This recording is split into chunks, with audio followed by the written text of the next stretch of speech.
ఇంకా ఏంటి చూస్తున్నావు? వెళ్ళు.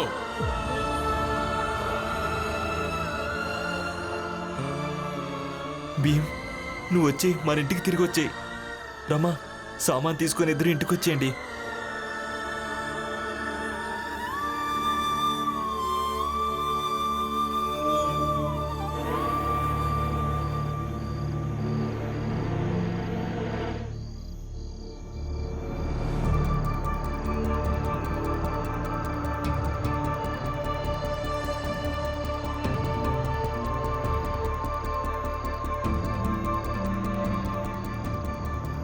అత్తయ్య, మీరేమో వీళ్ళను ఈ ఇంట్లోంచి వెళ్ళగొట్టడం గురించి చెప్పారు, కానీ ఇప్పుడు మళ్ళీ ఇంట్లోకే వచ్చి ఉంటారు.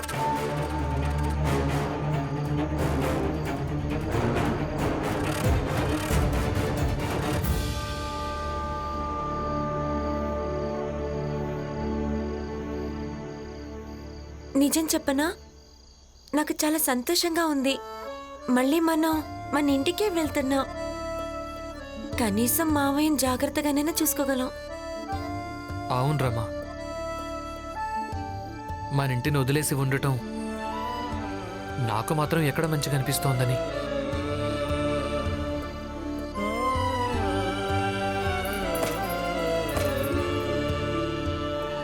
పద.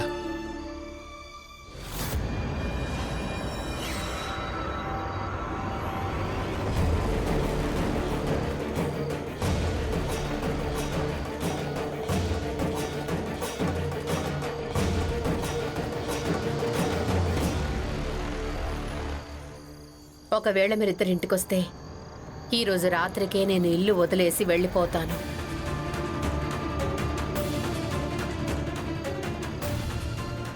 అర్థమైందా?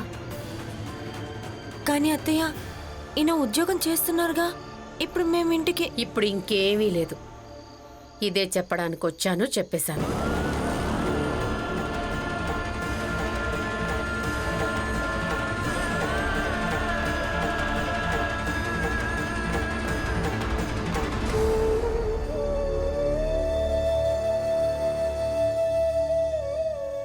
అక్క, బావగారు, మనం నిజంగానే మన ఇంటికి తిరిగి వెళ్ళిపోతున్నామా?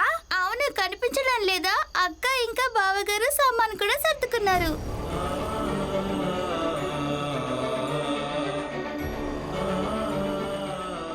పదండి, ఏం జరగాలో అదే జరుగుతుంది.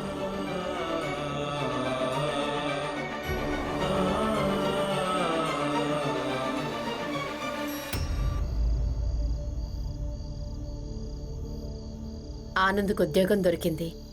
చాలా సంతోషంగా ఉంది. ఉద్యోగం మన భీమ్కి దొరికింది జీజాబాయ్. పురంజన్, భీమ్కు ఉద్యోగం దొరికింది, అందుకనే జీజాబాయికి బాధగా ఉంది. కనిపించడం లేదా?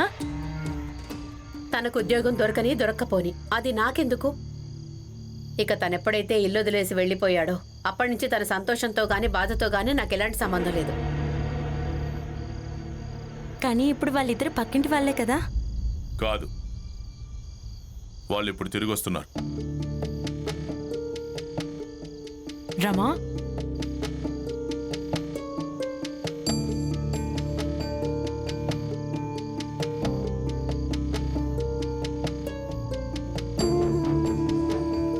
రమా, భీమ్, పిల్లలు, అలాగే మీ సామాను అంతా ఎక్కడ? లేదు మావయ్య, ఆయన రావడం లేదు. రావడం లేదా? ఎందుకు ఎందుకు రావడం లేదు? భీమ్ నిరాకరించాడా? నేను వెళ్ళి మాట్లాడతాను. అసలు అన్నయ్య చెప్పినప్పుడు వాడెలా నిరాకరించగలడు? ఆయన కాదు, నేనే ఆయన కొద్దని చెప్పాను.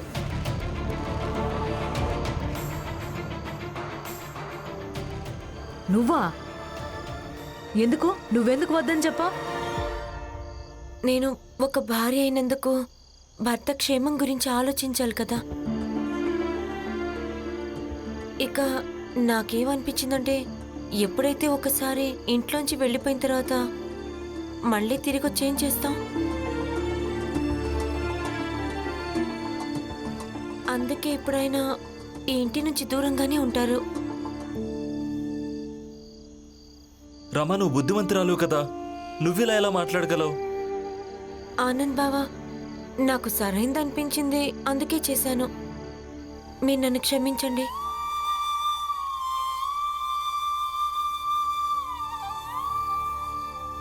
రమా విను. ఆనంద్, భోజనం చెయ్యి. ఈ ఇంట్లో అందరూ చాలా పెద్దవాళ్ళు అయిపోయారు.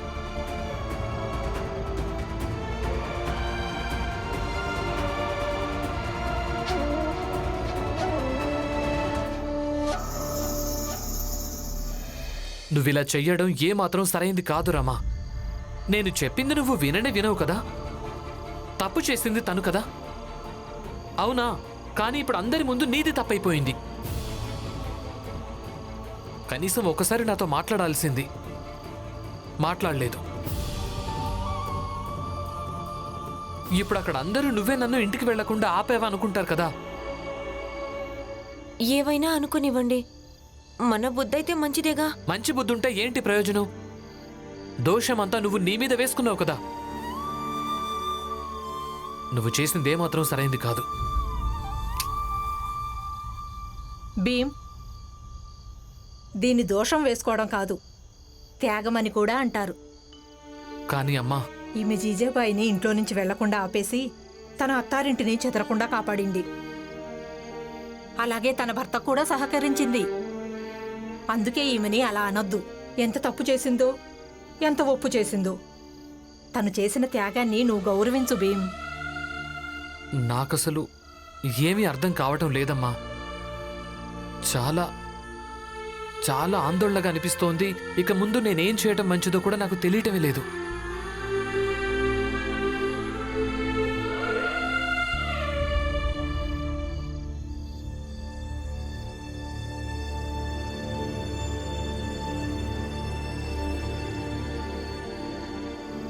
నాకేమనిపించిందంటే, ఎప్పుడైతే ఒకసారి ఇంట్లోంచి వెళ్ళిపోయిన తర్వాత మళ్ళీ తిరిగి వచ్చి ఏం చేస్తాం?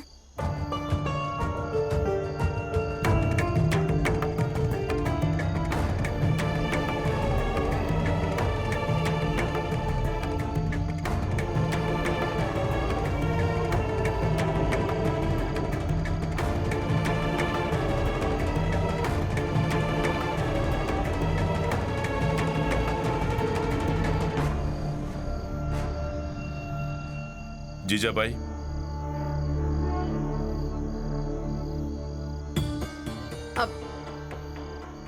ఏమైంది? నాకెందుకో వింతగా అనిపిస్తోంది.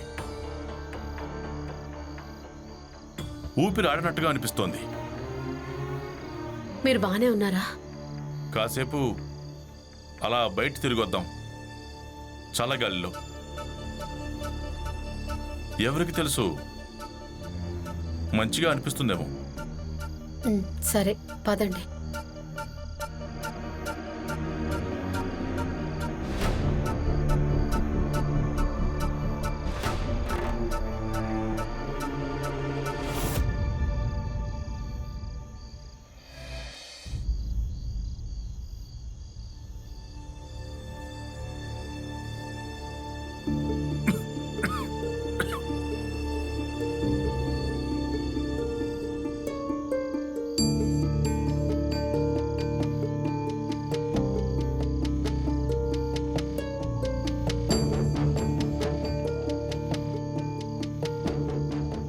ఇప్పుడు మీకు బాగానే అనిపిస్తోందా?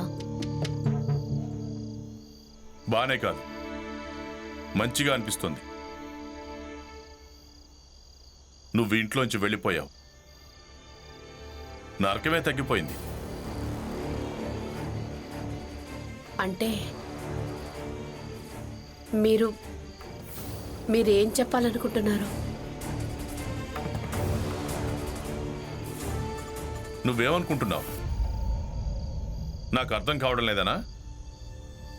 రమా ఇంకా భీమ్ సామాన్ సర్దుకోవడానికి వెళ్ళారు.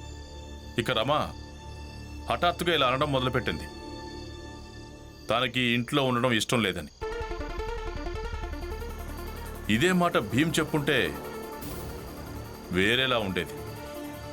కానీ రమ చాలా మంచిది. ఇలాంటి కల్లా కపటం మాటలు తనకి తెలియవు. అలాగే నా ముందు ఎప్పటికీ చెప్పలేదు కూడా. మీరు నా మీద ఆరోపణ చేయడానికి వీల్లేదు. ఆరోపణ చేయడం లేదు, చెప్తున్నాను. ఒకవేళ నువ్వు కావాలంటే నువ్వు ఈ ఇల్లు వదిలేసి వెళ్ళిపోవచ్చు. నేనే నిన్ను ఆపను. నువ్వు బతకడానికి ఎంత ఖర్చు అవుతుందో అది నేను ఇస్తూ ఉంటాను ప్రతి నెల. కానీ ఒకవేళ నువ్వు ఇంటికి తిరిగి వచ్చావంటే రేపు ఉదయానికల్లా భీమ్ ఇంకా రమను నువ్వే స్వయంగా వెళ్ళి తీసుకురావాల్సి ఉంటుంది.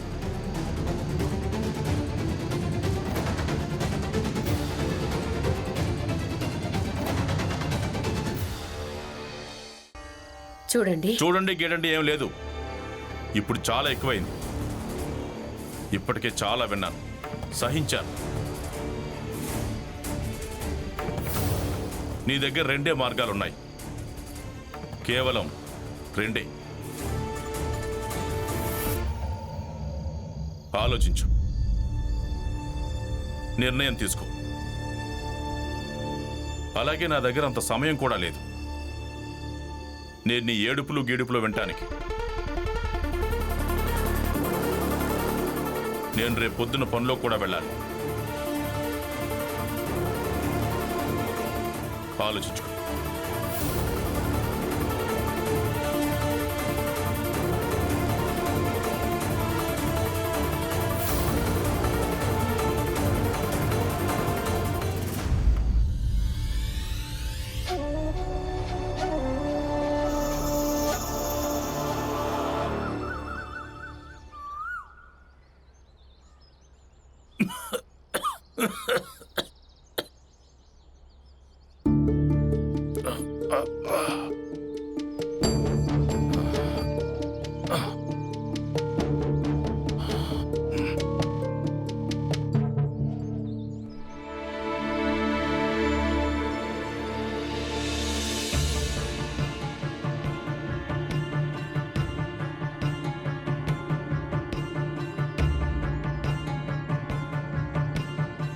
అంటే జీజాబాయి ఇల్లు వదిలేసి వెళ్ళిపోయిందన్నమాట. తను అర్థం చేసుకుంటే బాగుండేది.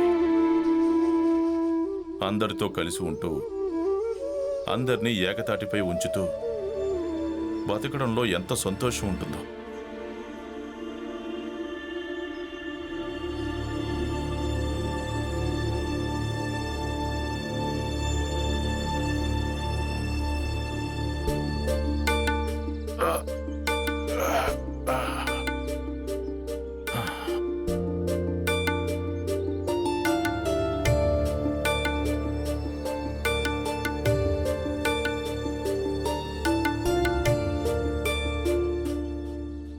రామ్జీ, ఇదంతా భీమ్ కారణంగానే జరిగింది.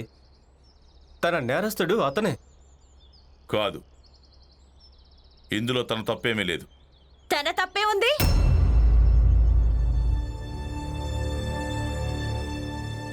నిన్న భీమరావు నా భర్తతో చాలా గొడవ పడ్డాడు.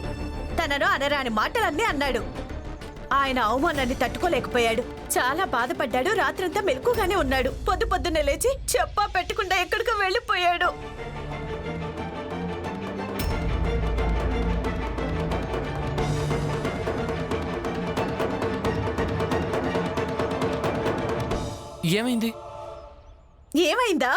ఏమైందో నేను చెప్తానుండు. నా భర్త తన సామానంతా మూట కట్టుకొని ఇల్లు వదిలేసి వెళ్ళిపోయాడు. ఇప్పుడు నీకు సంతృప్తిగా ఉందా? కేవలం ఇదంతా నీ కారణంగా. అలాగే నీ కారణంగా ఏదో ఒక రోజు ఇక్కడున్న వాళ్ళంతా తమ ఇల్లు వదిలేసి వెళ్ళిపోతారు. పిన్ని ఎక్కడికి వెళ్ళిపోయాడు? అసలు నాకేం తెలుసు ఎక్కడికి వెళ్ళిపోయాడు. పొద్దున్న లేచేసరికి సామానంతా మూట కట్టుకొని వెళ్ళిపోయాడు. అయ్యో, నా సంసారం నాశనం అయిపోయింది దేవుడా.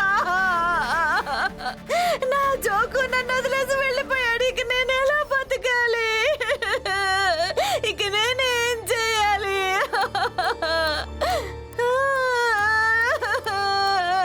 నా జోకు నన్ను వదిలేసి వెళ్ళిపోయాడు. పూజ, కొంచెం ధైర్యంగా ఉండు. అసలు ఇంకెక్కడ ధైర్యం? నీకు చాలా ఆనందంగా ఉందనుకుంటా కదా. లోపల చాలా సంతోషం కలుగుతుంది. నేను నీ మొగుడు వదిలేసి ఎలా వెళ్ళిపోయాడు, అలాగే నా మొగుడు నన్ను కూడా వదిలేసి వెళ్ళిపోయాడు. అరే ఏంటిది పులియా, అసలు నువ్వు ప్రతిసారి దలియమ్మ ముగ్గురిని మధ్యలోకి ఎందుకు తీసుకొస్తున్నావు? జోకు ఎక్కడికైనా వెళ్ళుంటాడు, మళ్ళీ తిరిగి వస్తాడులే. పైగా నువ్వు భీమరావు మీద నిందలు ఎందుకు వేస్తున్నావు? అయినా మేమందరం కల్లారా చూసాం. భీమ్ జోకు నుంచి చేయి విడిపించుకున్నారంటే ఇక నీకిందులో అనుమానం జరిగినట్టు అనిపిస్తుందా? అంటే అవమానం జరగకుండానే నా మొగుడు వెళ్ళిపోయాడంటావా? అయినా నువ్వు ఇంకా జోకు కలిసి ప్రతిరోజు భీమరావు మీద నిందలేస్తూ ఉంటారు. వాటి సంగతి ఏంటి? భీమరావు అలాంటిదేమీ చేయలేదు, అంతా నీ మొగుడే చేశాడు. అవును మరి, నా మొగుడు నన్ను వదిలేసి వెళ్ళిపోయాడు కదా, ఒంటరి ఆడదాన్ని కదా అని అందరూ నా నెత్తి మీదకి ఎక్కండి. నా మొగుడు అది చేశాడు, ఇది చేశాడు. అసలు నా మొగుడు ఏం చేయలేదు. నా మొగుడు చాలా మంచివాడు, అసలు ఎవరిని ఏమి అనడు. అయ్యో జోకు. పులియా పులియా ఏడవకు. జోకు అన్నను మేమందరం వెతికి తీసుకొస్తాం. అవును, నేను వెళ్ళి వెతుకుతాను పిన్ని. వద్దు, మీరు కాలేజ్కి వెళ్ళండి. వెతకడం కోసం ఇక్కడ బోలెడంత మంది ఉన్నారు. హితేష్ బాబాయ్, నట్వర్ అన్నయ్య ఉన్నారు. మీరు వెళ్ళండి. నువ్వేమంటున్నావు, నీకు అర్థమవుతుందా? మీకు తెలుసు కదా, మీ కాలేజీలో పరీక్షల ఫామ్ నింపడానికి చివరి రోజని. పైగా ఇప్పుడు మీకు ఉద్యోగం కూడా వచ్చింది. అది సార్తో ఫామ్ నింపించండి. ఇక మీకు జీతం వచ్చినప్పుడు ఆయనకు డబ్బులు తిరిగిచ్చేయండి. అలాగే మీరు పనిలోకి కూడా వెళ్ళాలి. వెళ్ళండి, ఈ రోజు మీకు మొదటి రోజు. అయ్యో భీమ్, నువ్వు వెళ్ళు బాబు. నా మొగుడు ఎక్కడికి పోతే నీకెందుకు? ఈ రోజు ఉద్యోగంలో నీకు మొదటి రోజు, నువ్వు వెళ్ళు. నా కోసం నీ సమయం ఎందుకు వృధా చేసుకుంటావు? అయినా దీనివల్ల నీకేం నష్టం ఉంటుందని. ఎందుకంటే సంసారం ముక్కలైంది, నాశనం అయింది, నా ఇల్లే కదా. పులియా పిన్ని, మీరెందుకలా మాట్లాడుతున్నారు? మేమంతా కలిసి ఆయన వెతుకుతాం. అవును పులియా, ఇక్కడ ఇంతమంది ఉన్నారు కదా, ఇక్కడున్న అందరూ కలిసి నీ భర్తను వెతుకుతారు, అతను దొరుకుతాడు. కొంచెం ధైర్యంగా ఉండు. అయ్యో దేవుడా, నా మొగుడిని ఎవరు వెతకాలి? ఏడవకు, ఇక జోకు నేను వచ్చేస్తాడు, ఎలా పద. బతకాలి? పద లే పద. నా జోకు ఎక్కడికి వెళ్ళిపోయాడో, ఇక నేను ఎలా బతకాలి?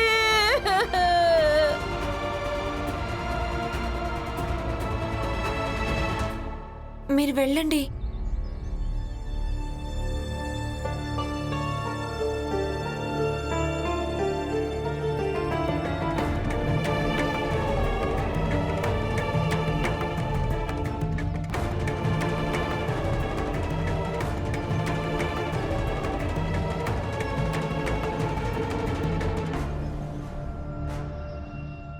జీజాబాయ్,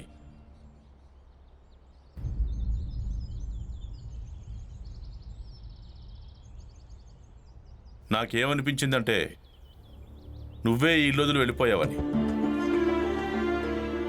కానీ నేను ఇక్కడ చూడడం మంచిగా అనిపించింది.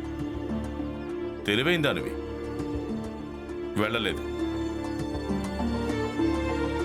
కానీ ఇక్కడ ఏదైతే జరిగిందో దానివల్ల ఎలాంటి మార్పు ఉండదు. ఈరోజు సాయంత్రానికల్లా నా కొడుకు ఇంకా కోడలు నా ఇంట్లో ఉండాలి. లేదంటే